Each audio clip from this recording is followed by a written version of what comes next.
What's up, everyone? This is Charlie Maverick back at you one more time. This is the Backyard Pitmaster podcast, and I'm your host to talk about everything grilling.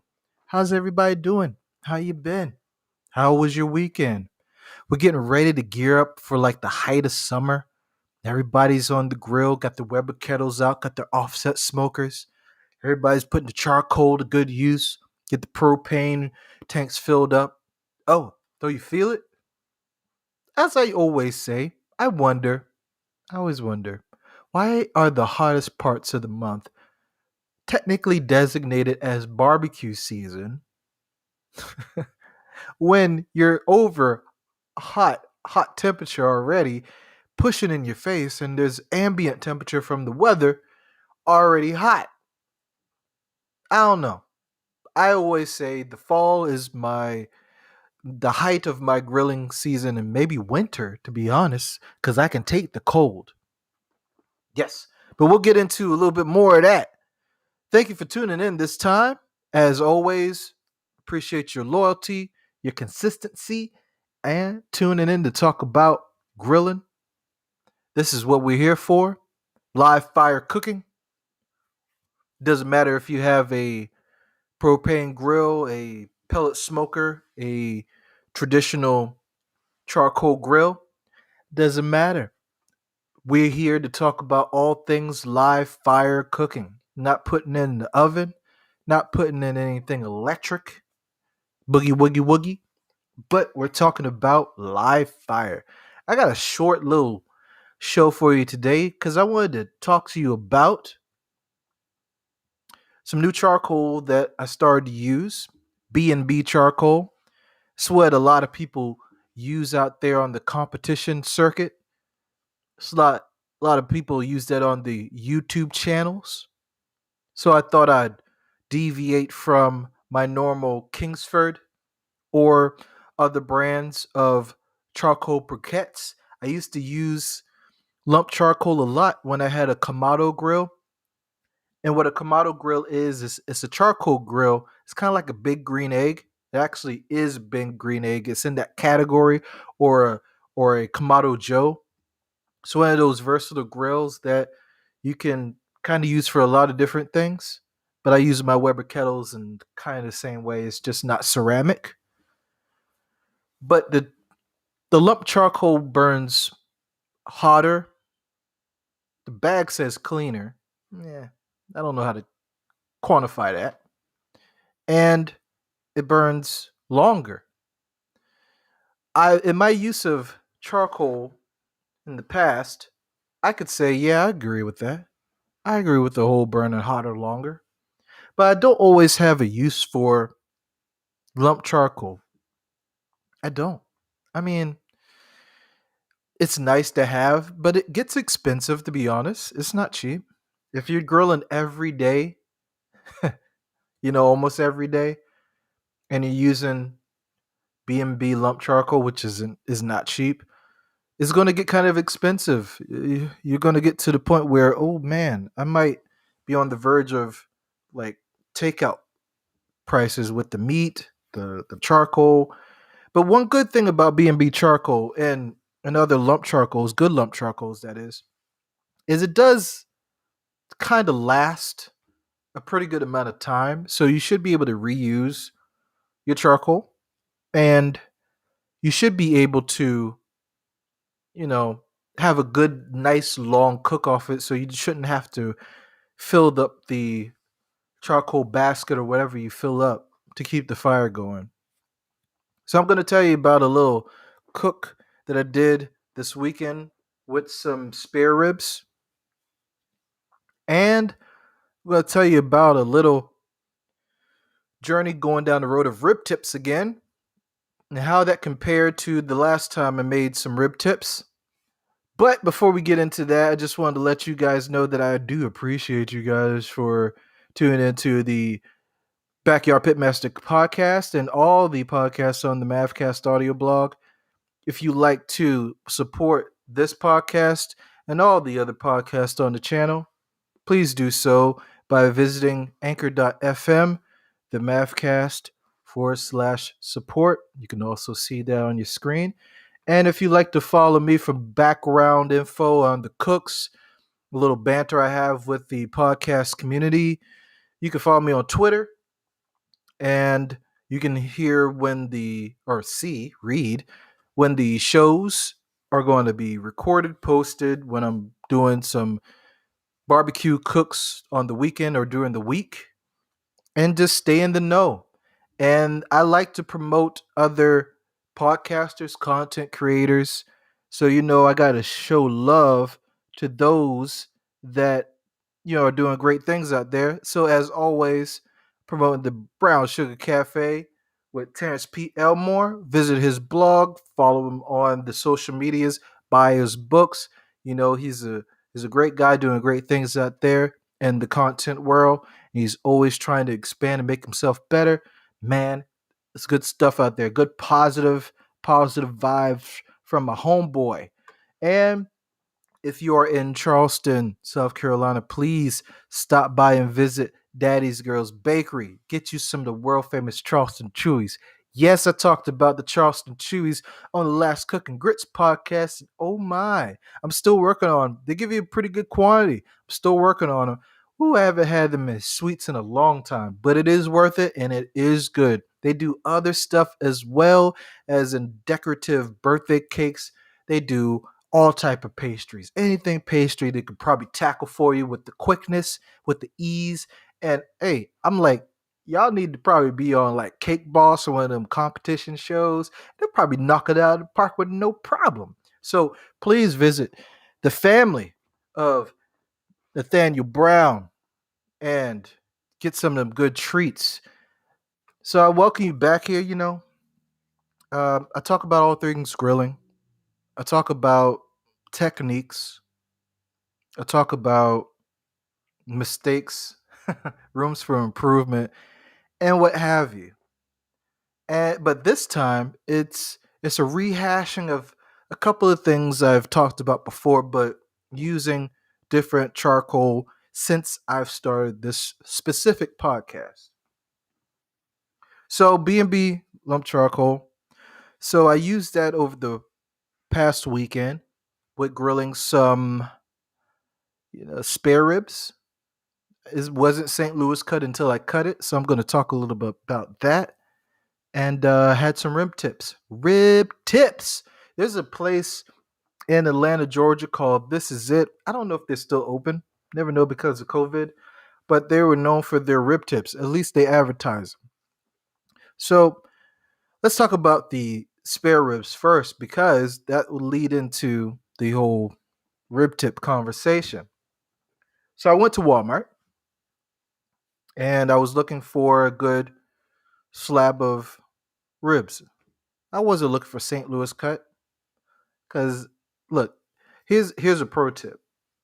If you learn how to butcher your meat, cut it up and trim it, all of that, you can actually save a lot of money because when you buy spare ribs, the entire spare rib, not the St. Louis cut, you basically paying the same price or maybe a little less. You got to check the packaging. If you get the entire spare rib and cut it down. What people tend to not like about getting the entire spare rib is there's a lot of extra stuff on it. It doesn't look pretty. So they want it to look pretty. They want to look like, hey, I'm a pitmaster. But you have the rib tips on there, and then you have the like the parts of it that's really thin that you might need to trim off because it's going to burn, cook faster than the rest of it, and it's not going to be like that good. And then it's not going to look that good when you cut it down to the St. Louis trim. I wonder if I can get a picture up here. But what happens is you take that the whole slab of spare ribs, you go in and you take a sharp knife and you go in and you find the bone, the top bone part that separates a little bit from the rib tips. And you know the rib tips because it's the big slab of meat that is above the bone on the spare rib. A good technique is taking a sharp knife, finding the little gap between where the bone is and where the rib tip meat continues, and take a nice sharp knife and cut down a line, and you make your own St. Louis cut spare ribs. Now what you get from that is you're going to get a whole bunch of meat that you a lot of people throw it away. Never know why people throw it away. But you take that long slab that you cut on the line of the bone, and then you cut it into about maybe 2-inch sections. And then you have rib tips. Now, I talked about rib tips before. I've bought tips or pre-trimmed from the spare rib tips, and then I cut them into 2-inch slices from there.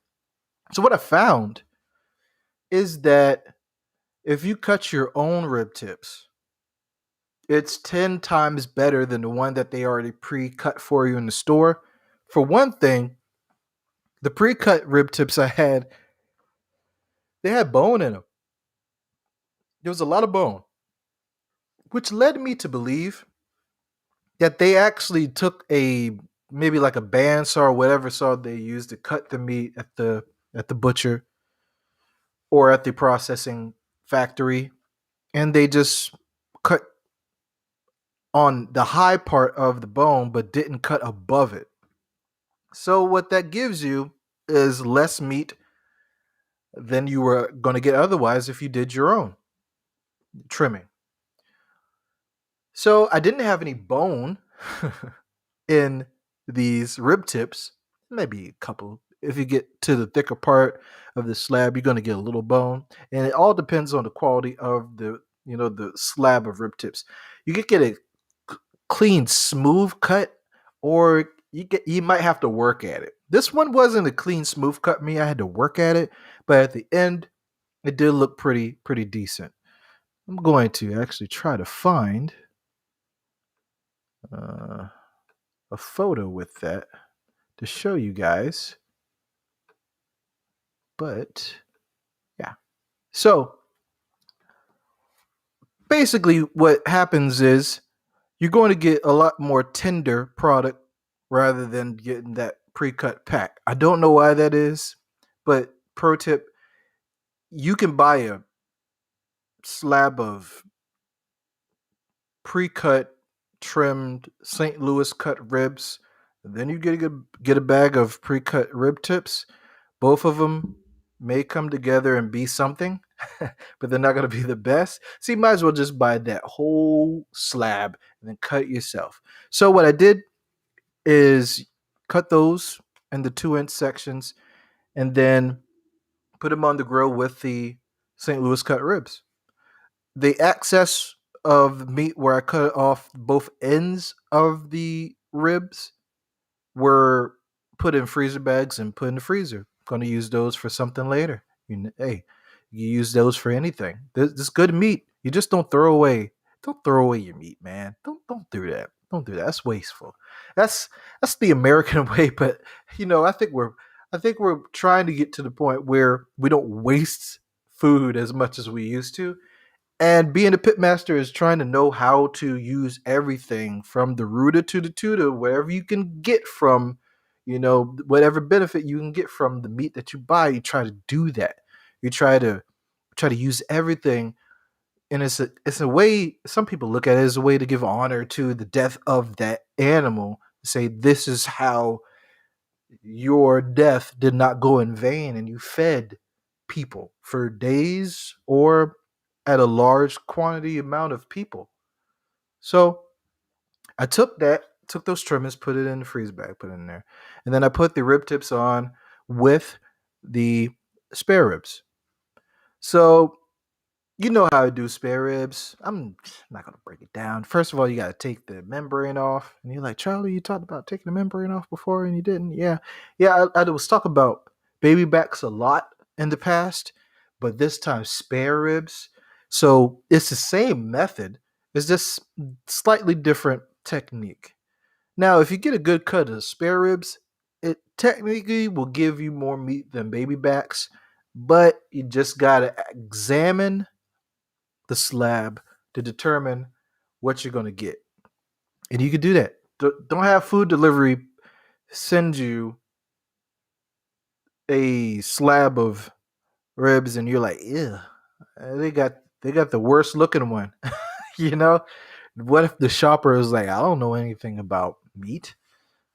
First one I see, throw in there. If you go yourself, you probably wouldn't. You probably wouldn't even put that in the buggy, just to be honest.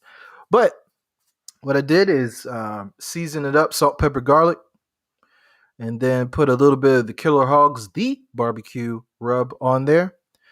Put it pretty heavily on there. Use the rest of the bottle, and then patted it in there. I did spray with olive oil as a binder, and then I did similar things to the rib tips, but I use a different rub on there, and only rub. So I put the every time I say this rub, ugh, you guys are immature. Butt rub is is is really good. It has a really good balance of heat, sweet, and salty. It goes through all those flavor combinations in one.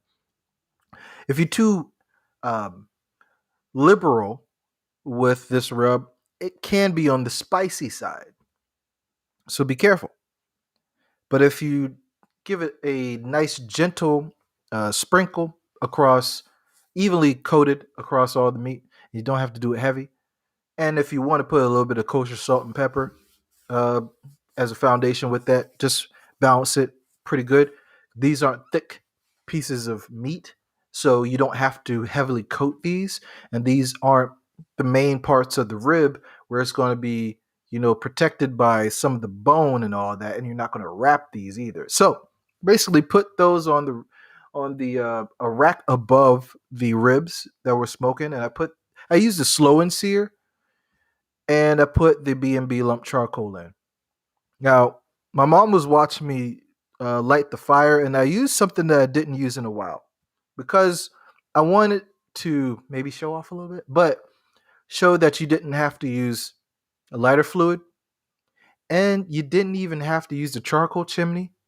So I had a fire starter, electrical one that looks like a hot branding iron. And you can get these from Amazon. You can probably find them at Walmart.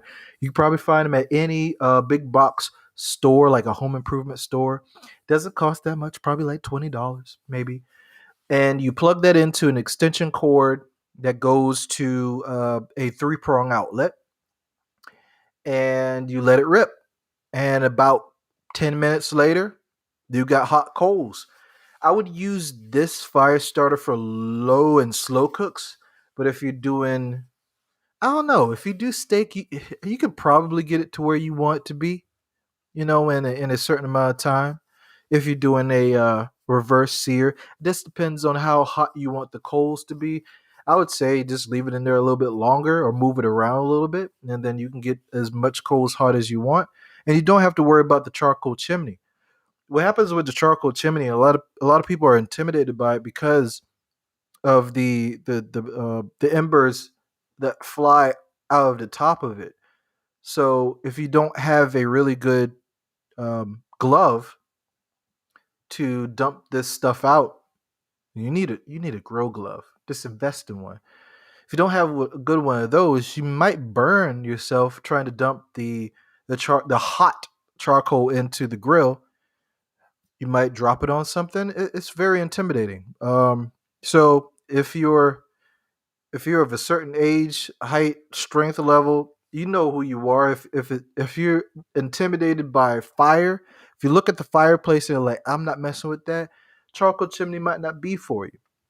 Same thing with the lighter fluid. If you can avoid using lighter fluid, please do. That's all you got. I would recommend going to the store first, but if that's all you got, that's all you got. If you just have to use lighter fluid and that's all you have, let it burn a little bit longer.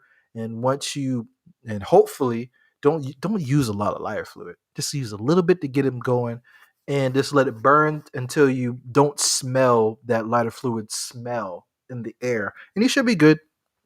You should be good. So I'm not going to demonize the whole thing about lighter fluid. It has its place over here in the corner as a last resort.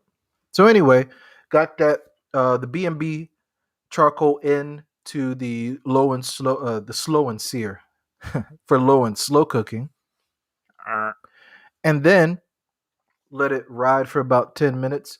I wanted to maintain about between 250 275.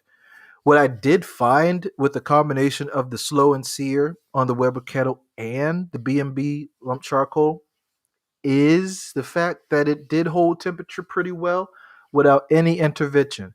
The only time I had to uh, open up and do something to the coals is when it was about, I don't know, 4 hours in, and I wrapped it, and I just wanted it to maintain a high enough temperature so I'm not cooking the thing for a long time, because it was nighttime. I started to cook at night. It was raining a lot, and I was like, it's going to rain a lot the next day, but I'm going to have this thing going in the nighttime because I have my nice pit set up to where I have lighting. So I let that go while we were watching Black Widow. And yeah, so I had that going. I don't cook the rib tips in the same way as I cook the actual ribs. You heard me talk about ribs before. I won't go through that method. But you basically want to cook the ribs, smoke the ribs until it gets to a nice mahogany color. Spritz it if you need to with water or apple juice, whatever you do. It's just a technique. Spray that, spritz it, and then you're ready to put that sucker on and wrap it.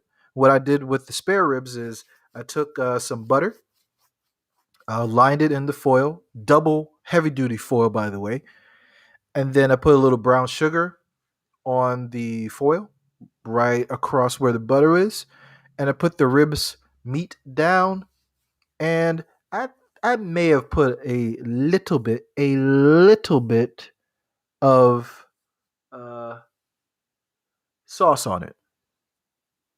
So I wrapped it real tight, put it back on the grill, and kept it going. Now for the rib tips, I didn't wrap them at all.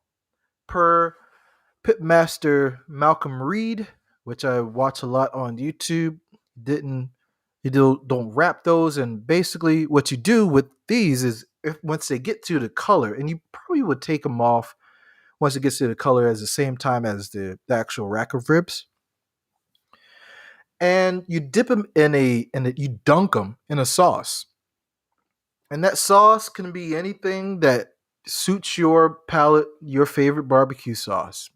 If you want it to complement the specific rub that I use called butt rub, um, then I would say you go for a little sweeter.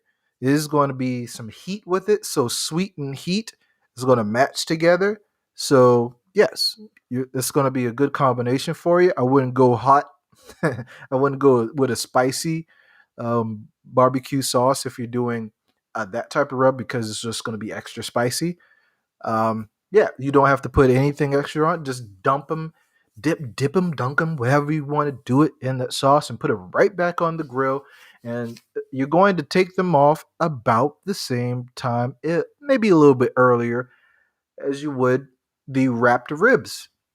And you'll know when they are ready to come off because the ribs should be uh, perfectly tender, not fall off the bone.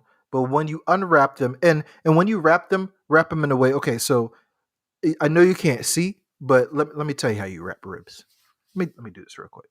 So you take the rib, you face down on the foil, double wrapped, heavy duty foil, and then you take it long ways and wrap the sides, bring those in, and then at the ends, make sure you tear a long enough piece of foil for both of these. And you take the ends and fold them into the top of the ribs and wrap them real tight. So what that does, it gives you ability to unwrap the ribs when you want to check them and see if they're done without messing up the entire foil. You don't have to undo the entire thing of foil. The other thing what it allows you to do, it allows you to actually make a rib boat. What I mean by a rib boat is once you unwrap your ribs and you're like, oh man, it's ready for me to have the sauce set. So you turn them over on that foil that you unwrapped, and you roll up the corners so it makes like a bowl of sorts. It's a rectangular type of container that you have, so you won't have anything dripping and leaking into your grill from the ribs. So you want to have that the meat facing up. You want to put whatever sauce you want on top of it. If you don't want additional sauce on it, that's fine. And you let that go back on the grill for another about 15 minutes and let that set. What you do with the rib tips is you just let them ride. After you dunk them into that sauce, you just let them ride.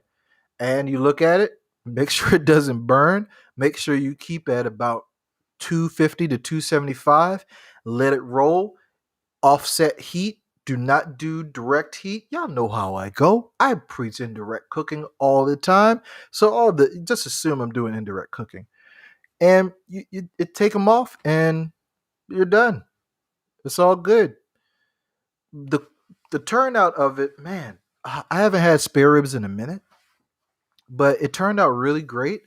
It didn't turn out exactly how the baby backs do, because they're different.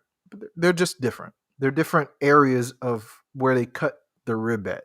So, although the flavor profile was on point, uh, and the texture was just about the same, there is a slight different taste that you have from spare ribs than you do from baby backs. And if you ate a lot of ribs over the years, you kind of know what I'm talking about. But if you can peep out that slight nuance, that's cool. But hey, look, it was meaty, it was delicious, it was shimmering. I posted them on to my Twitter. So again, if you would like to see the photos of all the products, go to that Twitter account. I'm just saying. So it turned out well. How do I like the B&B charcoal? I would say I'm not going to use it all the time, but for long cooks like ribs, that might be my rib charcoal. I do like it. If especially with cooking for other people. If I were to do a steak, I don't know if I would. It depends. It depends on the steak. It just depends. If it's going to be a really thick ribeye and I'm going to do a reverse sear, I may use the B&B lump charcoal. Again, you got to use it sparingly because this thing isn't cheap. Now, if you got disposable income, go ahead. But you got Kingsford charcoal, which is on sale during the summer. So I mean, just use whatever. The taste. Let me tell you about the profile of flavor. And one thing I did leave out. One thing I did leave out is the fact that I used cherry wood with this. And with the combination of the B&B lump charcoal, which does have oak, is made of oak wood, and using the cherry wood with it, just one chunk, it turned out beautifully. Now, in the past, I've used the charcoal briquettes, the Kingsford ones, or Royal Oak, and I've used a combination of post oak wood and cherry wood. Now, using post oak wood, I got some crazy different type of results from that. It's not consistent, and it's not my wood of choice. So I definitely always stick to cherry. That's my favorite. But the combination of the B&B lump charcoal and the cherry wood, amazing, amazing. So if I'm cooking for other people, which is going to be a lot because that's what we're focusing on, trying to get to the catering aspect of cooking, and getting some type of restaurant or food truck set up. It's going to be called Backyard Pitmaster. I don't know, but I don't know. I mean, I like the B&B lump charcoal. I've used different lump charcoals over time, and in different grills. And I gotta say, uh, I'm pretty impressed.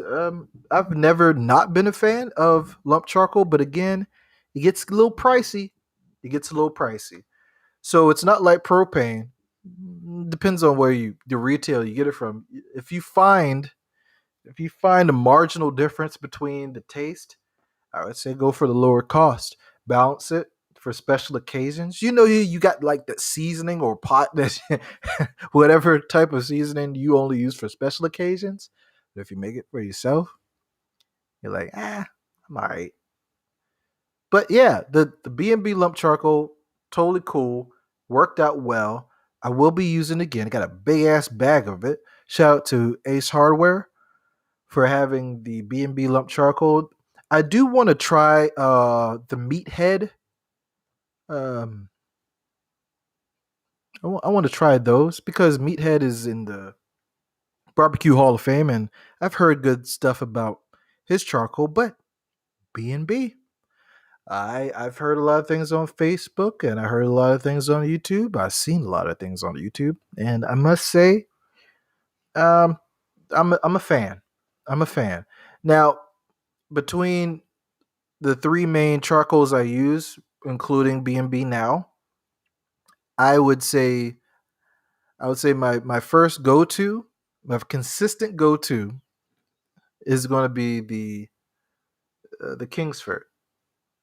My second is going to be the B&B for those specific cooks where I want to get that consistency, that flavor profile, and the combination with the cherry wood.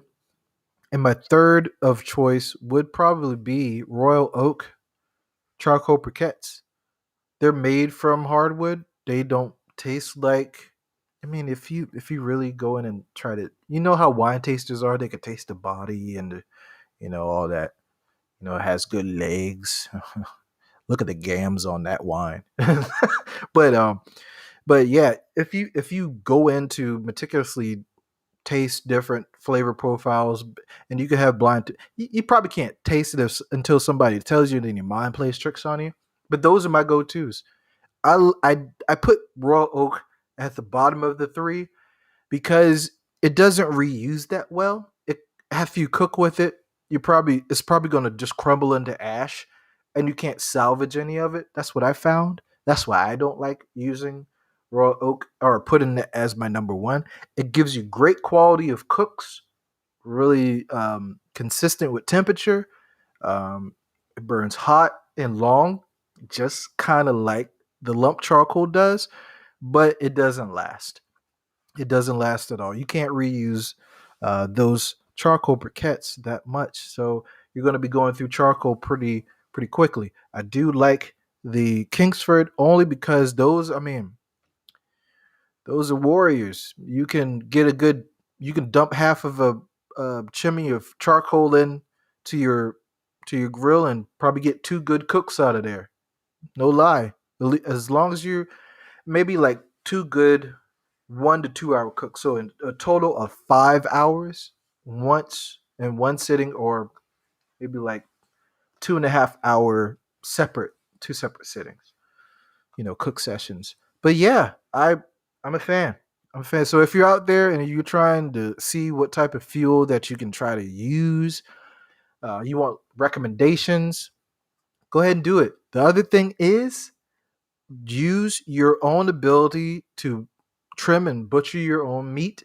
It'll take a minute. It'll be frustrating, but it's worth it. The taste that I get off of these rib tips versus the ones that were pre-cut, night and day different. The tenderness, night and day different. So I would say, hey, make sure that you follow me for some more techniques. Look at some YouTube videos and watch those to get some techniques. Watching is good, visual aids. I might start to go into the whole tutorial thing with videos or do live streams while I cook. That'd be dope, wouldn't it? Y'all would like that. I've heard some requests for me to do that, so I might oblige. Yes, I might oblige to you guys. I don't see why not. You guys are so loyal and whatnot. And yeah, if you are thinking about cooking, grilling, smoking, and you want to talk about it, join me on the show. We could talk about it all day. I think about having Ben back on the show so we can talk more about grilling. I know he did some tri tips. He's been busy on the West Coast doing some podcast content, going out with family and celebrating an anniversary. So trying to get Ben back on the show so we can talk about some things that he's been doing on his side of the country. And as always, you guys are always appreciated for your time, your dedication to listening, and your patronage. And if you'd like to support the podcast and the other podcast on the podcast network, which is the Mathcast audio blog, please visit the link, which is anchor.fm, the Mathcast /support. So until next time, everyone, I hope that you are blessed and highly favored. Stay masked up, stay protected, love your family, love yourself, and put God first. Hallelujah. Happy grilling.